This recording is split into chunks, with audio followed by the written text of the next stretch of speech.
De la Pontificia Universidad Católica de Valparaíso, le doy la más cordial de las bienvenidas a la presentación del libro Juegos Tradicionales y Populares en Chile del profesor Osvaldo Cádiz Valenzuela. En primer lugar, quiero saludar la presencia de la gerente general de Ediciones Universitarias de Valparaíso, señorita María Teresa Vega, acá presente, y además mencionar que el libro que estamos presentando hoy, más otros que hemos presentado en el contexto de esta importante Feria Internacional del Libro, son proyectos adjudicados de los fondos de cultura del Ministerio de la Cultura, las Artes y el Patrimonio. En este caso en particular es un proyecto Fondar, adjudicado, ¿no es cierto?, en la versión 2018 de estos fondos de cultura. Y también mencionar que Ediciones Universitarias de Valparaíso sigue siendo la editorial nacional con mayor cantidad de proyectos adjudicados de el Fondo del Libro del Consejo Nacional de la Cultura y las Artes. Como yo les decía anteriormente, vamos a presentar el libro Juegos Tradicionales y Populares en Chile. El hombre nace jugando. Yo creo que, y acá precisamente tenemos un estudio y recopilación de una gran cantidad de juegos tradicionales, varios de ellos de origen indígena, ¿no es cierto?, y otros muy arraigados en la cultura tradicional chilena. Y quienes están acá en el escenario junto conmigo, digamos, Juan Pablo López, director ejecutivo de la Academia Nacional de la Cultura Tradicional Margot Loyola Palacios. Y además, director de Cultura de la Asociación de Municipalidades Turísticas de Chile, y bueno, con un largo currículum que si lo leyéramos ocuparíamos todo el tiempo que tenemos, ¿no es cierto?, en eso.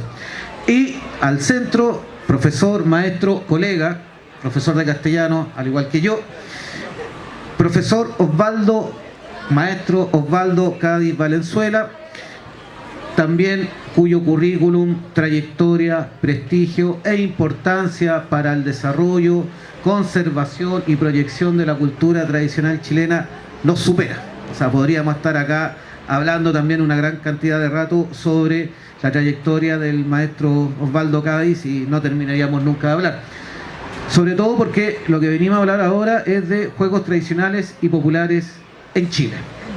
¿Ya? Entonces quiero dejar a Juan Pablo para que vaya desarrollando esta presentación. Bueno, muy buenas tardes, gracias por esta invitación. Para la Academia Nacional de Cultura Tradicional Margot Loyola es importante estos hitos, celebramos estas ferias como un activo cultural para el territorio y particularmente en estas actividades estivales, en donde hay alta concurrencia o audiencia de público que está interesado por estos temas. Cuando presentamos el proyecto de Juegos Tradicionales y Populares, la iniciativa estaba proyectada junto con la maestra Margot Loyola también en ese entonces, a referirse, fundamentalmente lo hace el profesor Cádiz, a por qué jugamos y en qué contexto jugamos, cuándo jugamos o cuándo empezamos a jugar, cuáles son las variables socioculturales que implica el juego, y en un lenguaje simple, ameno. Entonces fuimos desarrollando los diferentes juegos que a través de la historia, a través del aprendizaje, a través de los estudios ha realizado el profesor Osvaldo Cádiz Valenzuela. Dicho esto, con la importante ayuda también de Ediciones Universitarias de Valparaíso, y a propósito quiero agradecer públicamente las gestiones que ha hecho doña María Teresa, su gerente, por desarrollar diría, formato de trabajos vinculados a los profesores Osvaldo Cádiz Valenzuela y particularmente también a la maestra Margot Loyola. Hablar de juegos es re complejo, pues, profe, porque en el fondo el discurso entonces tendría que ser mucho más sencillo, no tan académico, ¿verdad?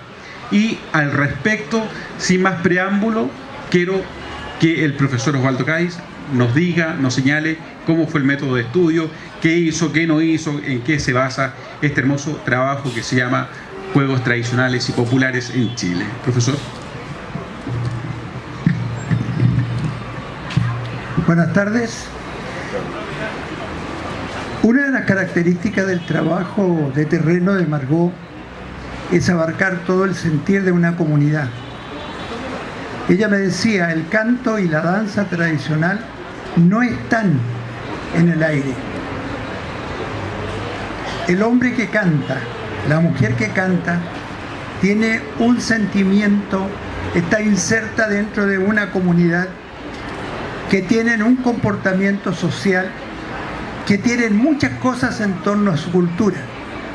Ya hay que conocer absolutamente toda esa vida para poder entender ese canto y esa danza. Y naturalmente que cada vez que salíamos a estudiar en algunas partes del país, anotábamos en nuestros cuadernos de terreno absolutamente de todo. Medicina tradicional, comida, artesanía, mitos, leyendas, creencias, adivinanzas, los giros al hablar, y naturalmente que también surgían los juegos. Y de repente yo le dije una vez a Margot, yo quiero escribir un libro sobre juegos. Me dijo, es una tarea muy amplia. Sí, le dije, yo sé que es muy amplia, porque pudimos comprobar que el juego no solamente está acompañando a los niños, también está acompañando a los adolescentes y también está acompañando a los mayores. Y que en los salones del medio pelo, de comienzo, las primeras décadas del siglo pasado, hubo muchos juegos en estos salones, algunos de los cuales vamos a conversar en un rato más. Nos dimos cuenta también que el juego es fundamental en el desarrollo humano. En nuestros pueblos originarios, hablemos aymara, Rapa Nui, mapuche, entre otros, sabemos que son 9, el juego iba preparando a los niños para lo que se iban a enfrentar a futuro. Por ejemplo, los Selknam tenían un juego que era el juego de la muerte, el que consistía en permanecer horas en la nieve quietos. ¿Cuál era el objetivo? Permitir que los guanacos se acercaran lo más posible para darles caza. Tenían el juego de la lucha, tenían el juego de lanzar flechas. Exactamente esta misma forma la encontramos en Rapa Nui, de tirar lanzas, lo que podríamos decir nosotros jabalina, ¿ya? Pero era que se iban preparando para los futuros enfrentamientos. La resistencia física. Entre los mapuches encontramos muchos juegos que el objetivo era agudizar la vista, el oído, la resistencia física, el trabajo colectivo. Había que hacer trabajo en equipo. Y también pudimos comprobar que tenían que tener un líder. Y que este líder se iba cambiando. De repente era uno, de repente era el otro. De tal manera que en este libro, que son 150 juegos tradicionales, los dividimos en juegos indígenas, donde hay juegos Selknam, que si bien sabemos que los Onas o Selknam, cuando nosotros empezamos a estudiar, ya prácticamente estaban totalmente extinguidos, se quedaban solamente en la memoria de antiguos vecinos, de gente muy mayor, que se acordaban de algunas cosas que ellos hacían. Así que tuvimos que remitirnos mucho a texto, a bibliografía, y de ahí traer algunos de estos juegos. Juegos mapuches, encontramos muchísimos juegos mapuches. Después encontramos juegos de Rapa Nui, y también algunos juegos aymaras. Luego dividimos esto en juegos de salón del medio pelo de comienzo del 1900. A comienzo del 1900, en los salones había un comportamiento muy especial. Las señoritas, cuando tenían 14 años aproximadamente, los padres le tomaban un maestro para que le fueran a enseñar los bailes de moda, la forma de sentarse, la forma de manejar el abanico y cómo comunicarse con los jóvenes, que eso era lo principal. Los varones estaban a un lado del salón y las damas al otro. Las damas tenían que ir con alguien que las cuidara. Y cuando cumplían 15 años y se decía que estaban en edad de merecer, ellas hacían una fiesta donde invitaban a todos, a todas sus amigas, y a cada una de ellas le regalaban un carnet de baile. ¿Qué consistía esto? En una pequeña libretita donde estaban anotados los bailes que se iban a ejecutar durante la fiesta. Entonces vamos a suponer que don Ezio quiere bailar con doña Ana, que está en edad de merecer, y le dice: señorita Ana, ¿me podría conceder usted la mazurca? Ella abría su carnet de baile y le decía: perdón, pero estoy comprometida con Juan Pablo. Pero si usted gusta, cuando venga la cuadrilla Lancero, puedo bailar con usted. Entonces, si él aceptaba, anotaba en la cuadrilla Lancero con Ezio. Y el maestro de ceremonia, cuando daba la orden del baile, ya sabía con quién tenía que bailar. Pero atención, era mal visto que una señorita bailara en una misma fiesta 2 veces con un mismo joven.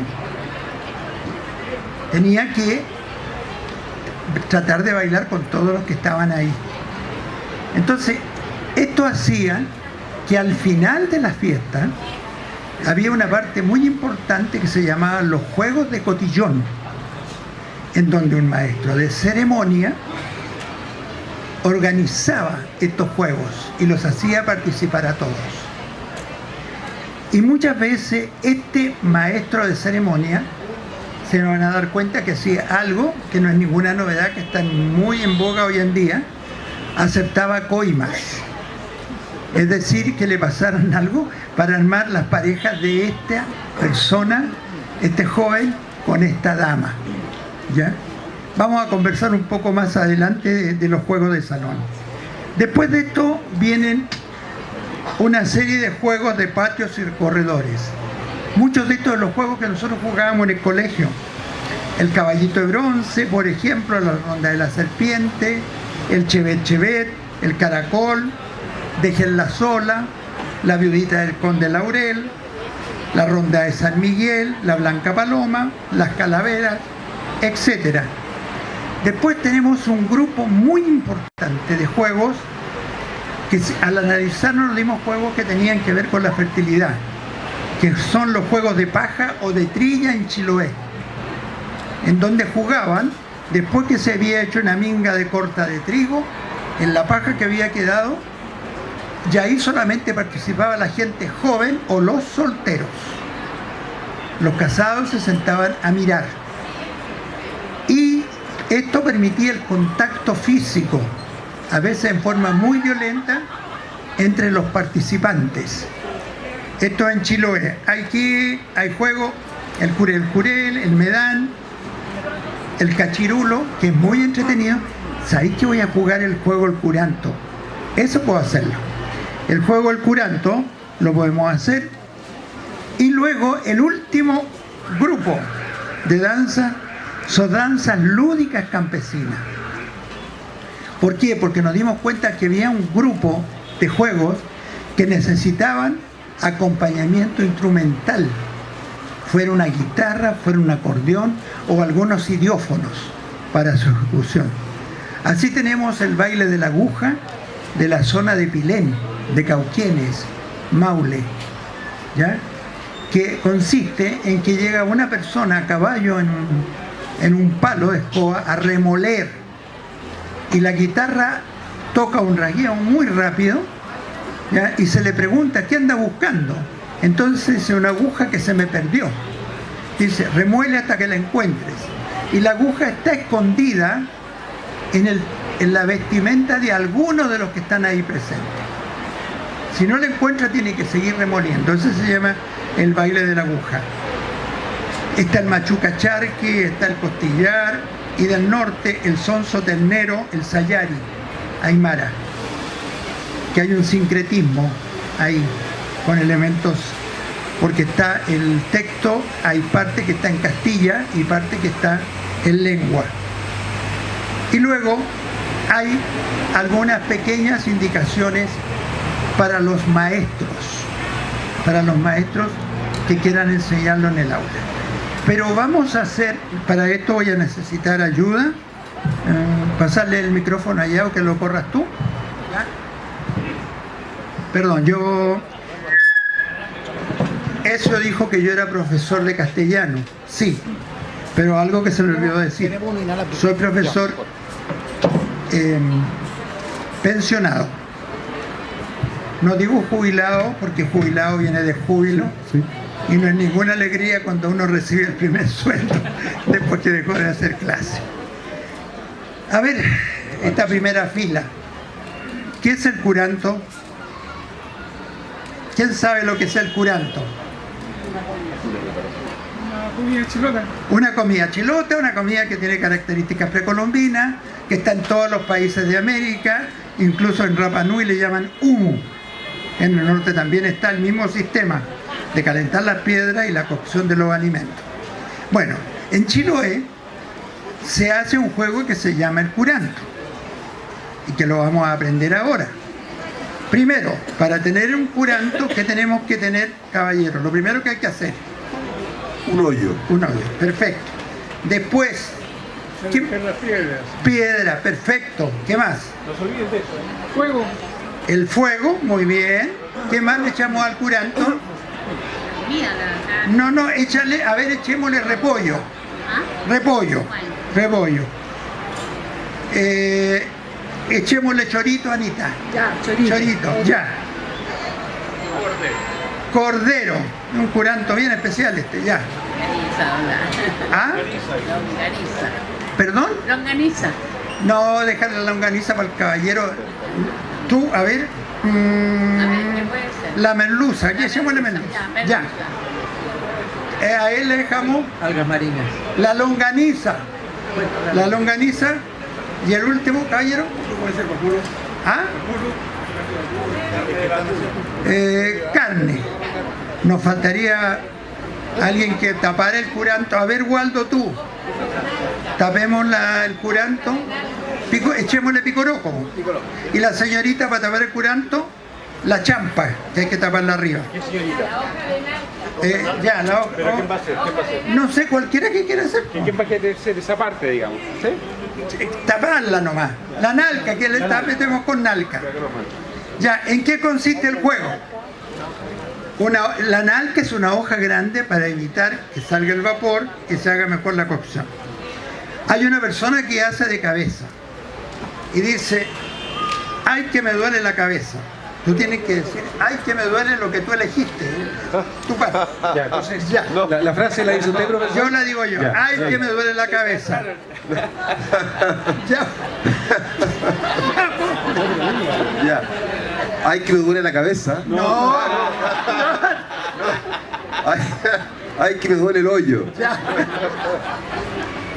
pero tiene Ay, repetir que me la frase. duele. Ay, que me duele la piedra. Ay, que me duele la piedra caliente en las manos. Quiere tener la piedra caliente. Ya. Ay, que me duele el fuego. Ay, que me duele el fuego. Ya. Ay, que me duele el repollo. Y lo fuerte no. Ay, que me duele el chorito. Ay, que me duele el cordero. Ya. Ay, que me duele la merluza. Ya. Ay, la longaniza que me duele.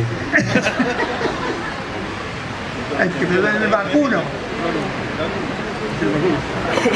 Ay, que me duele el vacuno. Ya. Ya. Waldo y la dama. Ay, que me duele el picoroco. Ya. Ay, que me duele la nalga. Ya. Me afeito la cabeza. Me afecto el hoyo.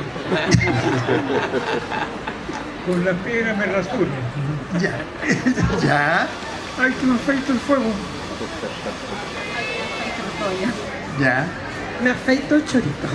Ya. Pero tienes que decirlo. Ay, que me. Ay, que me afeito el chorito. Ahí sí. Ya. Ay, que me afeito el cordero. Ay, que me afeito la merluza. Ay, que me afecto la longaniza. Ay, que me afecto la carne. Falta Waldo acá. Ay, que me afecto el picoroco. Bien. Ay, que me afecto la nalca. Ya. Suspiro con la cabeza. Suspiro por el hoyo. Bueno, peor. Suspiro con las manos. Pero peor. Súper buena elección. Suspiro por el fuego. Suspiro con el repollo. Suspiro por el chorito. Suspiro por el cordero. Suspiro con la merluza. Suspiro por la longaniza. Suspiro por la carne. ¿Se le puede dar un poquito más al micrófono? Suspiro con el picoroco. Suspiro con la nalca. Después me dan las gracias, Waldo. Tengo tan grande la cabeza. Debería ir parándose y diciendo, ¿no? ¿Ah? No, así no va. Así nomás. Tengo tan grande el hoyo. La cabeza es demasiado grande para el sombrero que tengo. Son las piedras. Me cae Las con la piedra. Ya. Tengo tan grande el fuego. Tan grande el repollo. Tengo tan grande el chorito. Tengo tan grande el cordero. Tengo tan grande la merluza. Tengo tan grande la longaniza. Tengo tan grande la carne. Ya, Waldo, con harta fuerza. Tengo tan grande el picoroco. Y tengo tan grande la nalca. La gracia de esto era que justamente la persona que lo decía tenía que ponerse de pie y no se podía reír, porque si se reía echaba prenda. ¿Ya? Este mismo juego lo encontramos con trabajadores de la mina disputada Las Condes, con elementos de la minería. Y en mi tierra, Colchagua, yo soy colchagüino, se hacía lo mismo con las partes de las vacas, de la vaca y del toro, repartiéndose la criadilla, el cacho, las ubres, etc. Era exactamente igual, la misma mecánica. Entonces, lo que consistía era en que fuera picaresco, no grosero. Atención, en Chiloé nunca llegaban justo al límite de la doble intención. Pero vamos a ver ahora, si me pasa el abanico. Le voy a solicitar a doña Ana que se ponga de pie ahí abajo. En los salones, vamos a imaginarnos que estamos en... Buenas tardes, don Mario, bienvenido. Debiera haber llegado más temprano. Claro, echarle la culpa al taco, ¿no? Ya. Las damas, como siempre, muy ingeniosas, Que suba, mejor que suba. crearon... Osvaldo, que suba mejor. ¿Querés subir, Anita? ¿O estás bien ahí? Por acá. Crearon un lenguaje del abanico para poderse comunicar con los jóvenes. Si una dama colocaba el abanico cerca de sus ojos, quiere decir, cuidado, nos observan. Y dependía del lado, si era aquí, quería decir, nos observan del lado derecho. Si lo colocaban acá, nos observan del lado izquierdo.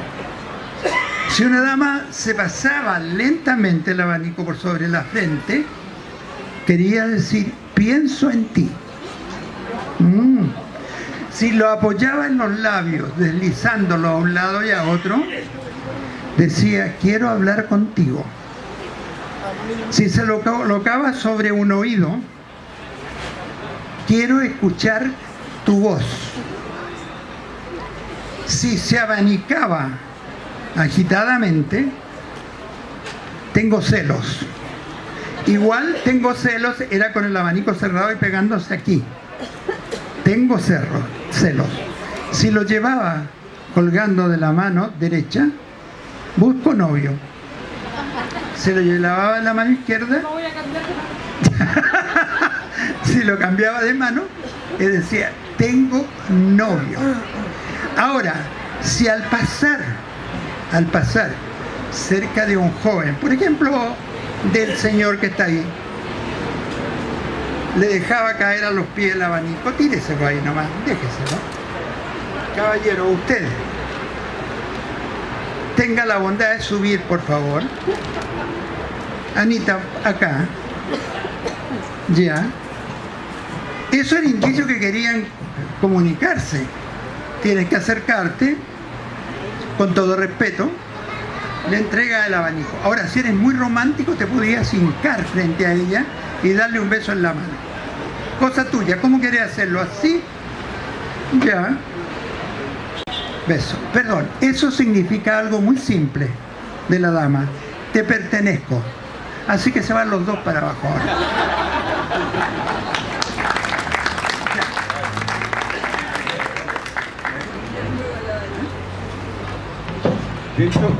Dentro de los juegos tradicionales, o dentro de los juegos en general, voy a cambiar el micrófono, ahí sí, dentro de los juegos en general hay muchos estudiosos que están haciendo la vinculación pedagógica del juego, cómo aporta el juego a la formación en los diferentes contextos. Sin embargo, se ha descubierto o se ha establecido de que en verdad la disciplina del juego es una mediación que permite al hombre, al joven, al niño, a la niña, adaptarse a un contexto sociocultural, y eso tiene que ver entonces en cada uno de los territorios. Dicho eso, este libro tiene por función también aportar desde la mirada pedagógica a todos los estudiosos, a todos los profesionales de la educación, para que hagan una aplicación significativa en el aula y un aprendizaje en los estudiantes, de manera que puedan reforzar la identidad cultural, por un lado, pero también los aspectos sociomotrices o psicomotrices. Yo voy a aprovechar a eso, aunque tengo el inmenso honor de conocerlo desde chiquitito, ya a él, a su familia, especialmente a su madre, una bellísima persona que queríamos mucho con Margot. La sigo queriendo yo. ¿Tú jugabas cuando niño? Me imagino que sí, pues. Ahí tienes tu micrófono. ¿Y cuáles eran tus juegos preferidos? Como, a ver, primera cosa, como buen porteño de Playa Ancha, yo era el as del carretón de 3 ruedas. Ya. La primera cosa, porque en Playa Ancha los carretones son de 3 ruedas, no de 4. Jugaba, bueno, en el invierno, el bachillerato, inolvidable. E incluso con mi hermano éramos tan fanáticos que teníamos la lista de separábamos los países de las ciudades. Separábamos las verduras de la fruta, teníamos hasta, cuando caímos en la tontera grave, teníamos hasta los elementos de la tabla periódica, o sea, ese nivel de... Además que era alternativa, o sea, si en aquella época estamos hablando, habían 3 canales de televisión y llovía, cuando llovía en esta zona, entonces jugábamos mucho bachillerato y jugábamos mucho con mis amigos caballito bronce. Jugábamos harto caballito de bronce. Ese era un juego también, bueno, el Paco Ladrón, que también era como de esa época. Cuando yo era chico, tenía como 4 años, jugaba mucho Run Run. Jugaba muy, me acuerdo, mi mamá me enseñó a jugar Run Run. Y aunque tú no lo creas, yo gané las Olimpiadas de Emboque del Muelle Prat. Para que veas tú. Sí, jugaba mucho emboque, el de madera, pues, Mira, muy bien. Nosotros también, pero jugaba mucho emboque de... Por si acaso, encontramos también en distintas partes del país distintos tipos de juegos de iniciación. Ustedes entienden aquí, pero no lo incluimos acá porque lo dejé para un tomo especial, porque hay que hacer un análisis mucho más profundo con gente especializada. ¿Y usted, don Juan Pablo, a qué jugaba? Me dedicaba a leer, profesor Macri. Claro, sí. No jugaba. ¿En Era serio? pobre. Jugaba. No, en serio. No, sí, jugaba también a los juegos, a la pelota, a la escondida. Ese era entretenido, a la escondida. Al ladrón, al pillo ladrón. La verdad que no jugaba mucho, profesor. Más bien leía. Ya. ¿Quién de aquí jugó al tombo alguna vez? Al tombo. Ya. ¿Quién jugó aparte que dijeron el caballito de bronce, al luche? Con muchas variantes. Al volantín. Tú te la jugaste toda, pues, Waldo, parece. Ya. Ahora voy a hacerle yo la pregunta. ¿Ustedes a la payaya también? La payaya también, las tabas también, el truco. También no tomamos los juegos de naipe. Al correlanillo. con múltiples variantes. Dificulta que los niños de ahora puedan sentirse interesados. Pero quería agregar una cosa más. Usted mencionó al comienzo de su presentación una palabra un poco extraña para todos los chilenos que están aquí, la palabra coimas. Entonces, desde ese punto de vista, quisiera que explicara aquí de qué se tratan las coimas. Las coimas son pequeños incentivos económicos que se le da a una persona con el fin de obtener algo.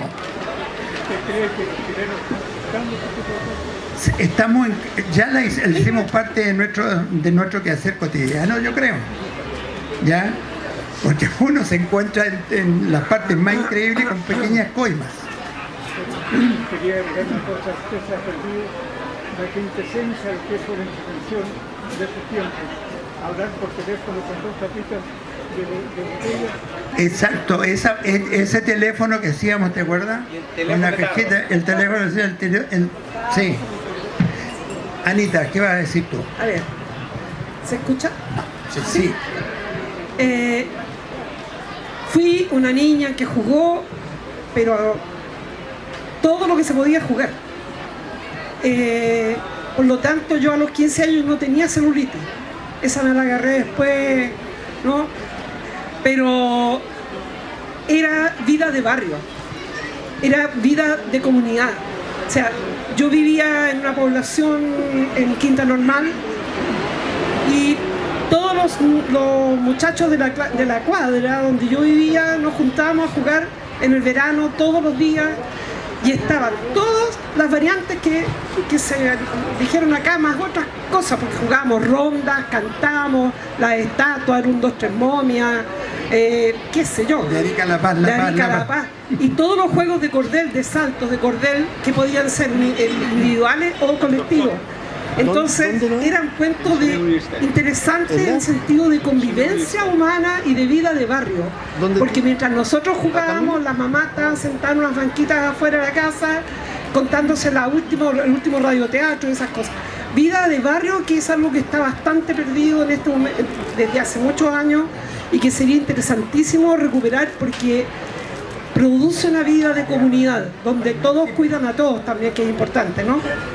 Bueno, yo creo que es interesante recuperar el cuento de los juegos para dejar de esta vida sedentaria, ¿no es cierto?, donde la gente joven se está muriendo muy joven por efectos de, qué sé yo, de colesterol alto o de niveles de estrés y todas esas cosas. O sea, más que educación física, los juegos te permiten además salir del mundo en que estamos viviendo, que es muy violento y que entrega muy pocos valores, la verdad.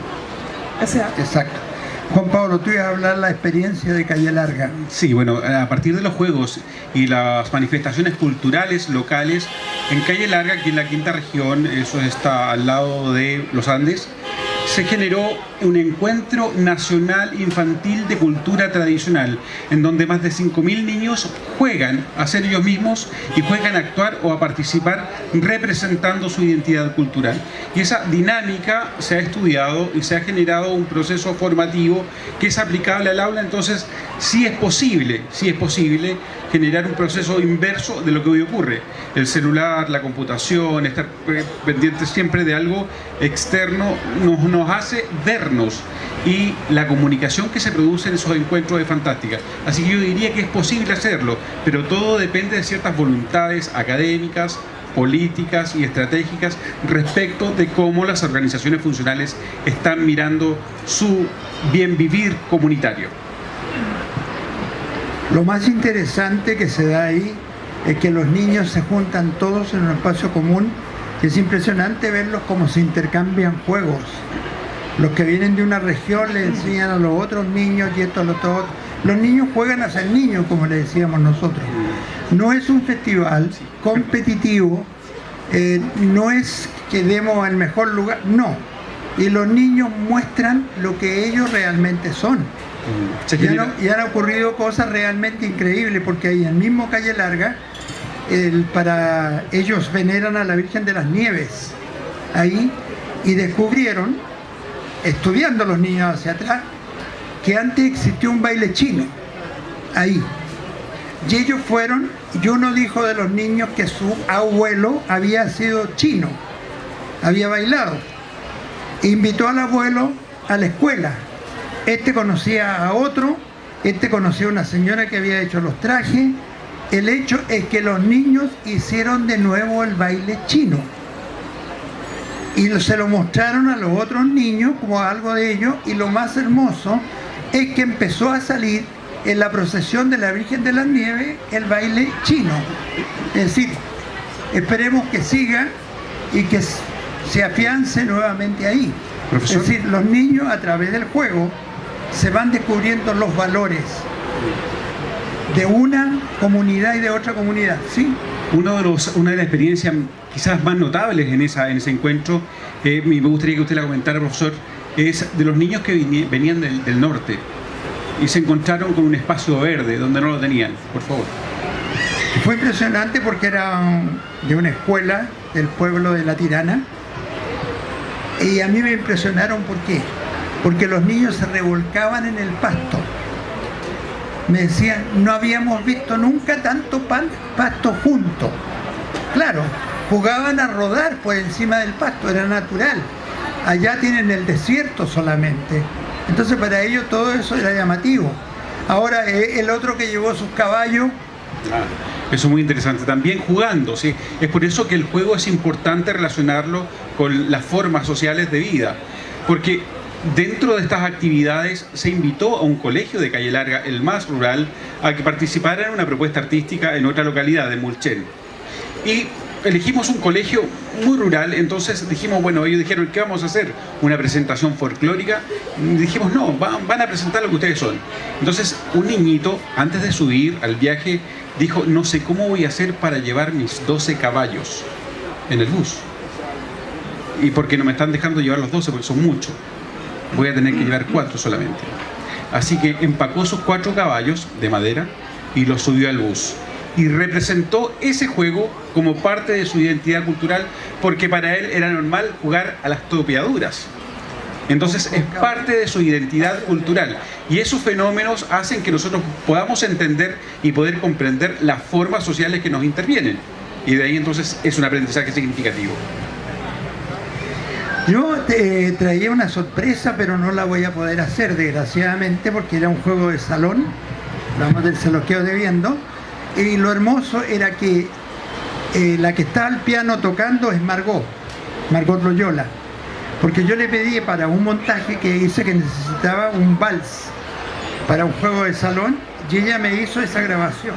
Entonces yo la había traído hoy día para hacer el juego, pero se los quedo debiendo, ¿ya? Para el próximo año. Que lo coloque despacito de fondo mientras estamos hablando. ¿Sí, señor? Profesor, el año 46... ¿Aló? Profesor, el año 46 se editó un libro, se llama Juegos y Entretenciones de los Chilenos, de Oreste Prat. Sí, lo conozco. ¿Este libro viene a reforzar, a complementar la obra de Prat o es suplementario? No. Oreste lo enfoca de una manera, los juegos, y yo lo enfoco de una manera totalmente distinta. Es bien folclórica la manera que él lo ve. Porque él, por ejemplo, no toma los juegos de salón, no toma los juegos indígenas, no toma los juegos de paja de Chiloé, por ejemplo, ni tampoco las danzas lúdicas. Son muy de la zona central. Exactamente. Él toma el trompo, las bolitas, que yo no lo tomé porque eso es muy fácil de conseguirlo.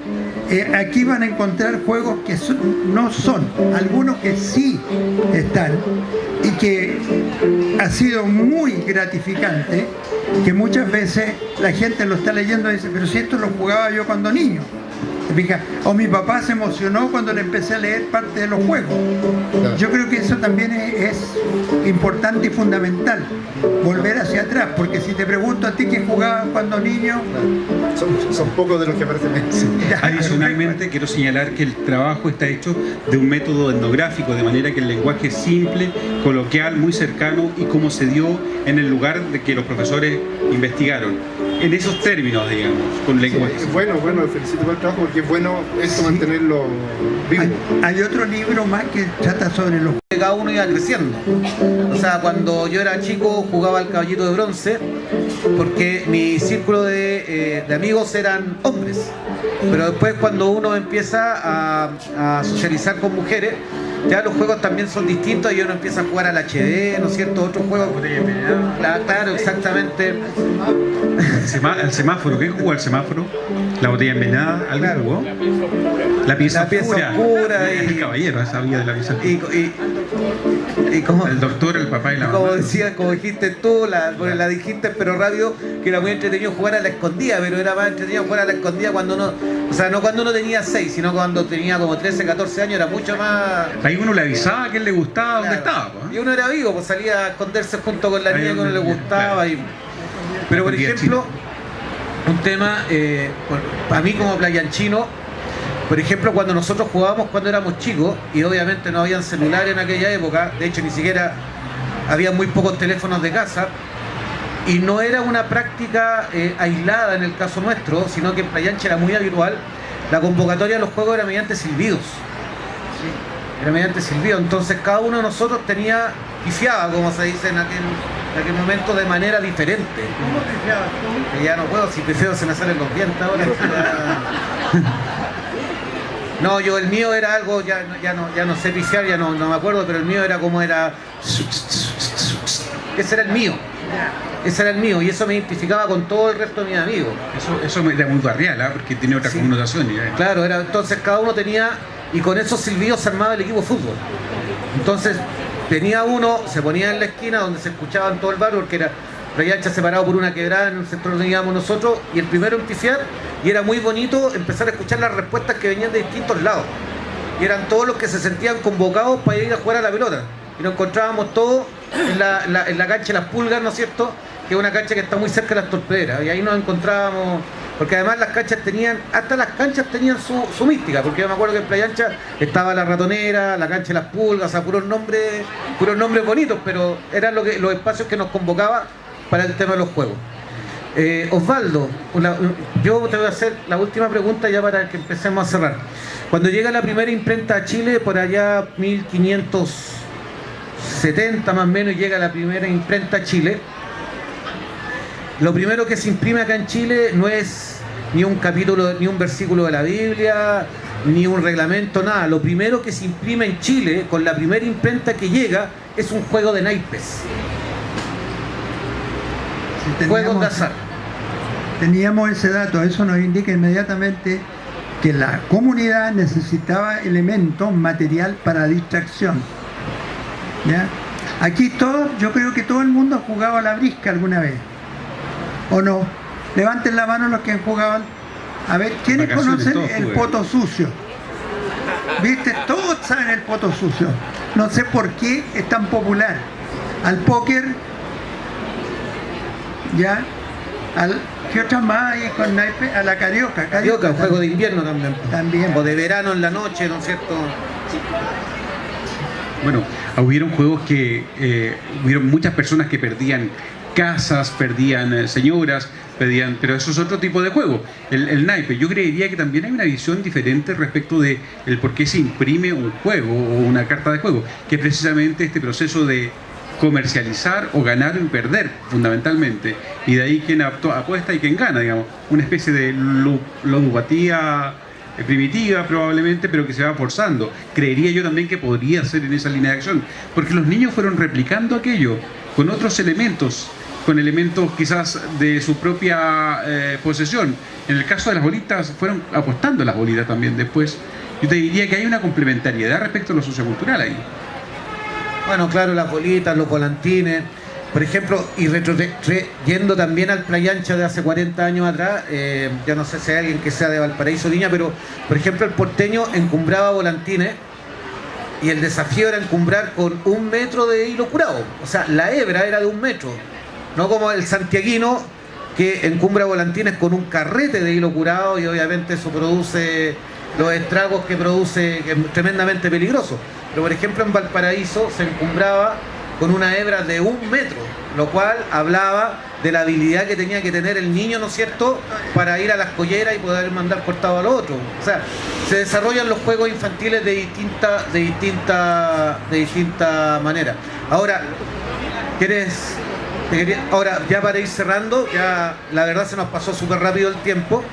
Fue un juego, esta presentación fue un juego, fue bastante entretenida. Agradecer a Juan Pablo, agradecer al profesor Osvaldo Cádiz. Recordarle a ustedes que este libro se encuentra a disposición de ustedes a un precio promocional bastante barato en el stand número 32 de Ediciones Universitarias de Valparaíso, de la Pontificia Universidad Católica Valparaíso. Nuestro agradecimiento al Consejo Nacional de la Cultura y las Artes, que permitió el financiamiento de esta obra, a María Teresa Vega, gerente general de Ediciones Universitarias de Valparaíso, y a todo este público que ha llegado hoy día a esta maravillosa presentación de este libro. Por mi parte, será hasta la próxima semana en una nueva presentación de otro libro de Ediciones Universitarias de Valparaíso. Muchas gracias. Sí.